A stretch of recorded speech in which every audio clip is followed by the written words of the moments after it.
Dis-moi le roi qui est en toi, Salomon. Salomon, c'est un roi sage, intelligent. Il a écrit des livres, des proverbes, des livres de sagesse. C'est un homme sage. Sa sagesse est reconnue. Il est devenu même proverbial. Mais la Bible note un détail au sujet de Salomon. La Bible dit quoi? Le roi Salomon aima beaucoup de femmes étrangères. Il eut 700 épouses de rangs princiers et 300 concubines. Quand Salomon fut vieux, ces femmes détournèrent son cœur vers d'autres dieux. Et son cœur ne fut plus tout entier à Yahweh son Dieu, comme avait été celui de son père David. 2 Rois 11, 1 à 11. Le cœur de Salomon. Un homme sage dans la gouvernance. Un homme sage dans la rédaction des proverbes, des maximes, des sentences. Très sage. Mais pas sage affectivement. Sur le plan affectif, Salomon, 1000 femmes s'il vous plaît. Comment il faisait cet homme? C'est peut-être là aussi une marque de sa sagesse.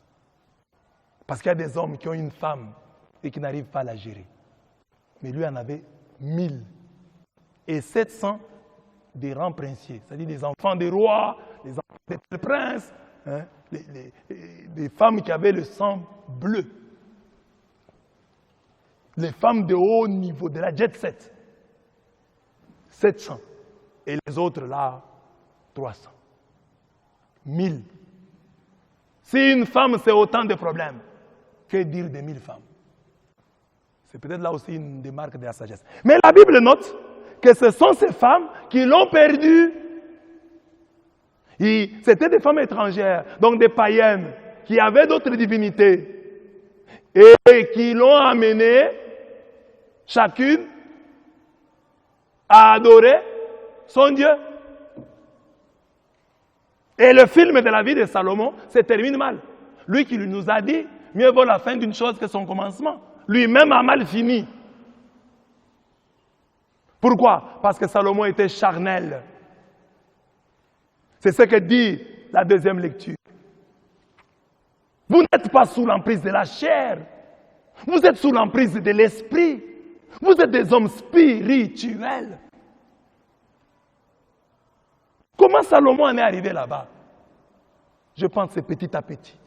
De fil en aiguille. Il a négligé telle chose. Il a négligé telle autre chose. Et une femme est arrivée. Il a négligé telle chose, telle autre chose. Et une deuxième est arrivée. Son cœur est devenu insatiable. Car le cœur de l'homme, c'est comme un tonneau de Danaïde. Un tonneau sans fond. Il ne peut être rempli que par l'infini. Cette béance de notre cœur ne peut être remplie que par l'infini. Saint Augustin le dit bien. Tu nous as fait pour toi, ô Dieu, et nos cœurs, nos âmes, ne trouvent de repos qu'en toi. Salomon a essayé de mettre les femmes dans le vide infini de son cœur. Mondain qu'il était, charnel qu'il était, il a pensé qu'en ayant 1000 femmes, il aura le repos. Vous connaissez sa déception? Il dit, sur 1000 femmes, je n'ai trouvé aucune qui soit parfaite. Je n'ai pas trouvé. Mondain. L'âme se nourrit de prières, se nourrit de la parole de Dieu, se nourrit de la méditation de la parole de Dieu, se nourrit de conversations, de prédications. Mais toi, quoi nourris-tu ton âme?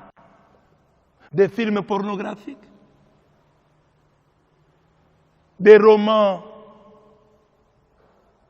des films, des chansons indécentes, obscènes, des danses obscènes. Quelles sont les nourritures de ton âme? La boisson, la bière, le chanvre, la drogue. C'est de ça que tu nourris ton âme. Si tu nourris ton âme de ces choses, le diable va entrer en toi et tu ne sais pas où il va t'amener. Un chrétien doit être discipliné. Il doit nourrir son âme de prière, de contemplation de Dieu, d'écoute de la parole de Dieu, de méditation de la parole de Dieu. En ce moment-là, tu fermes les portes par où le diable peut entrer. Avec la parole de Dieu, tu as fermé tes portes. Avec la prière, tu as fermé tes portes. Avec les jeunes, tu as fermé tes portes. Le diable ne va pas entrer. Mais quand tu fais des années, des mois, sans prier, sans jeûner, tu as ouvert autant de portes. Le fait de t'abandonner à la chair, de ne pas te battre contre la chair. Tu fais tout ce que la chair te dit de faire. Quand la chair t'est chère, tu ne vas pas aller loin. Tu vas droit en enfer. Salomon était devenu mondain. Il n'avait plus le temps pour son Dieu. Parce qu'il consacrait son temps à autant de dieux, les dieux de ses femmes, 1000 femmes.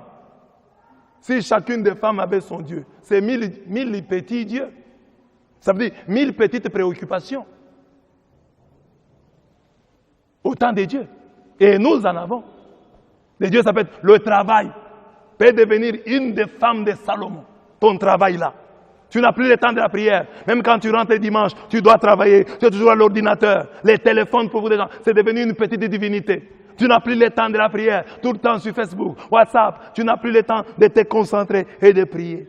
Tu vis comme si tu ne pouvais pas vivre sans téléphone. Le téléphone est devenu comme un petit Dieu pour toi. L'ordinateur, un petit Dieu pour toi.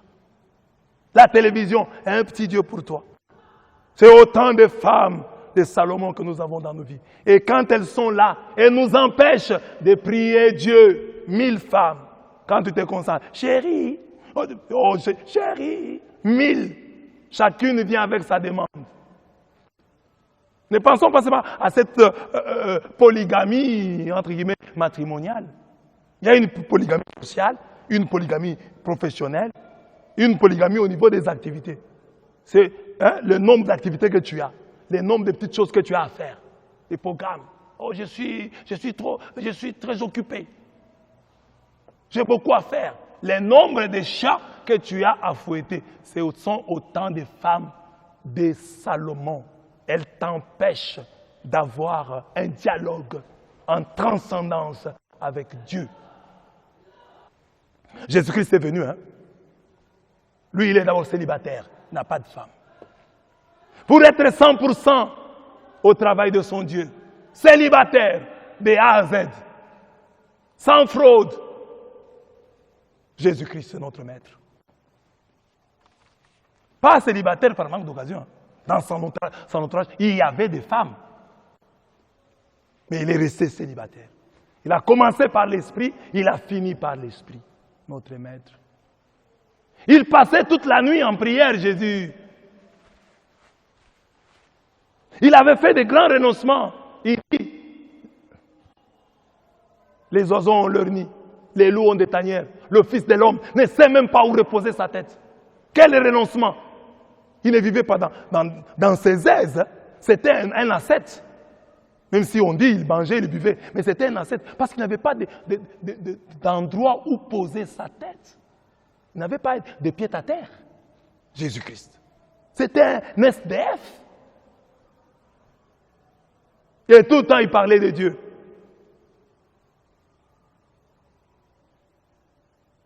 Il disait, ma nourriture, c'est faire la volonté de mon Père. Et vous le voyez, tout le temps, tout petit, hein, il n'a que 12 ans. Et il dit à Marie et à Joseph, ne savez-vous pas que je dois être aux affaires de mon Père? 12 ans, il était déjà aux affaires de son Père. Est-ce que mes chers frères, vous êtes sûrs que tous nos musiciens font de la musique pour tout le monde? Toi, peut-être tu es fort. Tu as ta vie de prière qui fait en sorte que tu peux chanter, fredonner telle mélodie sans que cela n'ait un impact spirituel sur toi. Mais est-ce que c'est le cas pour tout le monde? Les enfants qui écoutent cette musique, si elle est endiablée, si elle est maléficiée, vous pensez qu'elle n'a pas d'influence sur la vie des enfants?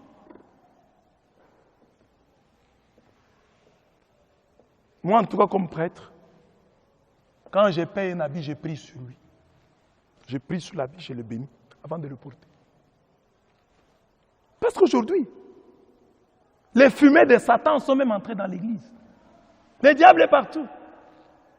Même si Dieu est plus grand que lui. Mais il est là. Et nous devons nous prémunir. C'est le temps plus que jamais d'être éveillés. De ne pas faire des choses à la légère. Et si l'usine qui fabrique l'habit que tu portes est une usine des occultistes, comment le sauras-tu? La Bible dit, tout est sanctifié par la prière et l'action de grâce. Oui, alors il faut prier et faire l'action de grâce pour sanctifier le repas que tu as, la bière que tu dois prendre. Tu dois prier, faire une action de grâce, prier pour sanctifier ces choses-là. Mais le diable est tellement malin, il nous a distraits. Nous pensons que pour prier, on ne peut pas prier avant de prendre la bière. Prie! La Bible dit, tout est sanctifié, purifié, avec la prière. La relation de grâce. Le diable utilise notre bonne éducation pour nous faire mal. Exemple, tu as ton enfant, et un homme arrive, une dame arrive, soupçonnée dans le quartier comme sorcière. Elle prend quelque chose, un biscuit, un bonbon, et donne à ta fille, à ton fils. Toi aussi, tu es un homme qui prie. Ah, tu sens des douleurs. Quelque chose te dit, dis à l'enfant de ne pas prendre. Et c'est vrai, c'est Dieu qui te parle. Mais comme tu n'as pas le discernement et que tu es rempli du respect humain, le diable va te dire, ah, toi tu es un homme de Dieu, tu veux humilier cette femme? Ne fais pas ça. Laisse seulement l'enfant manger, tu vas prier dans ton cœur. Non!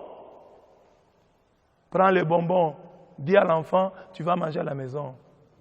Si l'autre se fâche, ah, toi tu auras sauvé ta fille, tu auras sauvé ton fils. Parce que comment Dieu parle tantôt d'une manière, tantôt d'une autre. Il y a des gens que Dieu voulait épargner des empoisonnements. On t'a invité à une fête. Il y a un plan monté pour t'empoisonner. Et ces jours-là, tu fais la diarrhée. Au lieu de rester à la maison, tu cherches les produits, tu prends et tu vas à cette fête-là. Et on t'empoisonne et tu meurs. Et tu arrives chez Dieu, Dieu te juge sévèrement, t'envoie en enfer. Il dit, je t'avais dit, n'y va pas là-bas, tu avais beaucoup de péchés. Je voulais que tu restes sur la terre pour te convertir. Sois un homme spirituel. Aie une lecture spirituelle de ta vie. La vie, ce n'est pas ce que tu vois. Il y a des réalités au-delà de ce que tu vois. Il y a des choses cachées. Sois un homme spirituel. Salomon s'est dit quoi? Ah, ce sont des femmes comme toutes les femmes. Mais chaque femme venait avec son petit Dieu et donc son petit démon. Et ils ont perdu le grand Salomon. L'homme qui à Gabaon a demandé à Dieu. Et Dieu lui a dit, je te donne la sagesse. Je te donne la sagesse. Je te donne la richesse. Mais la longue vie, si tu restes obéissant. Mais cet homme-là termine sa vie ainsi, sur cette note sombre. Ça doit nous effrayer, nous interpeller. Si Salomon, vous savez qu'on l'appelait Yedidia, le bien-aimé a connu un tel sort, que dire de toi et de moi? Disciplinez votre cœur. C'est un combat de tous les jours. Ne pensez pas que c'est un allant de soi. C'est un combat de tous les jours. Mais il faut vous battre. Quand les pensées vont vous traverser l'esprit pour vous dire, voilà une belle fille, voilà un bel homme. Il aurait pu être votre mari, il aurait pu être votre épouse. Chassez cet esprit-là. Résistez-lui. Ne les laissez pas vous dominer. Sachez qu'il y a des péchés dans lesquels vous êtes tombés. Il y a des gens plus âgés que vous, ils ne sont jamais tombés dans ces péchés. Ils existent et sont à côté de vous. Il y a des jeunes gens, des jeunes filles qui sont tombées dans la masturbation. Mais il y a à côté de toi une autre fille, plus âgée que toi, et elle ne sait pas ce que c'est. Il y a des gens qui sont tombés, qui se sont enfoncés dans la pornographie. Mais il y a à côté de toi des jeunes gens, des papas, des mamans, des gens plus âgés que toi, qui n'en connaissent absolument rien. Toi, c'est plein dans ton téléphone. Pornographie.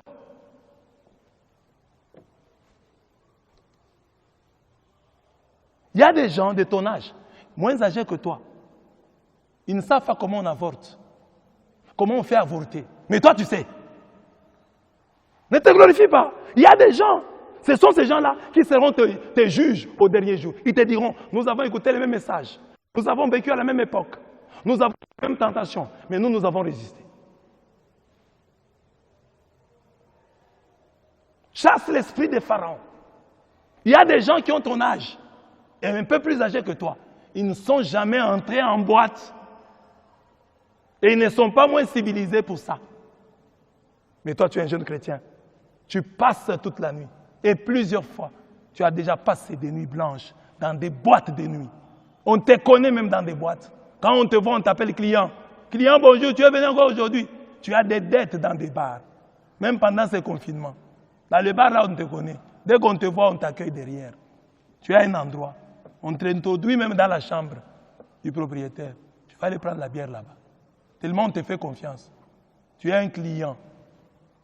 Un chrétien, client d'un bar, connu. On lui donne même la bière à crédit. Oh, donne-moi la bière à crédit. Combien? 100 $. Chrétien.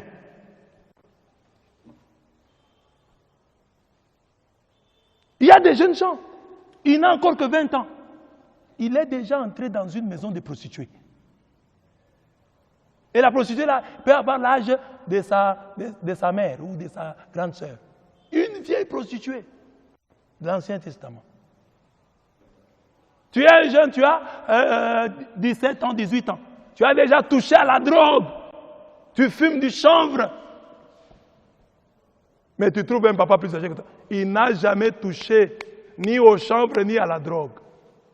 Il sera ton juge au dernier jour. Il te dira, j'étais un jeune comme toi, et peut-être j'avais un peu plus d'argent que toi, mais je n'ai pas touché à l'alcool, je n'ai pas touché à la drogue. Je ne sais pas où l'on vendait l'alcool.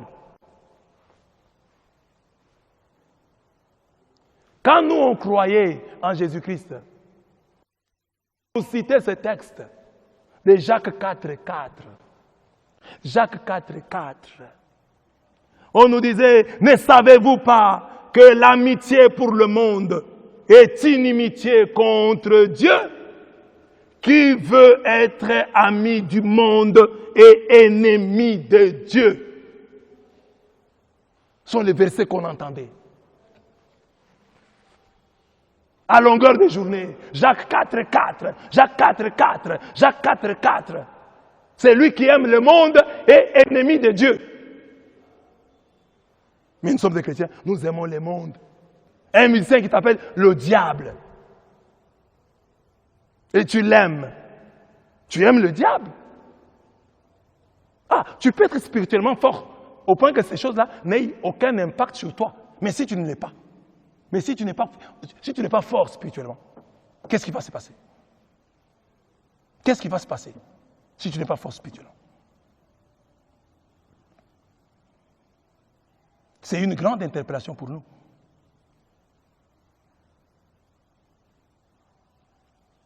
C'est lui qui est ami du monde et ennemi de Dieu. Si tu aimes le monde, tu n'aimes pas Dieu.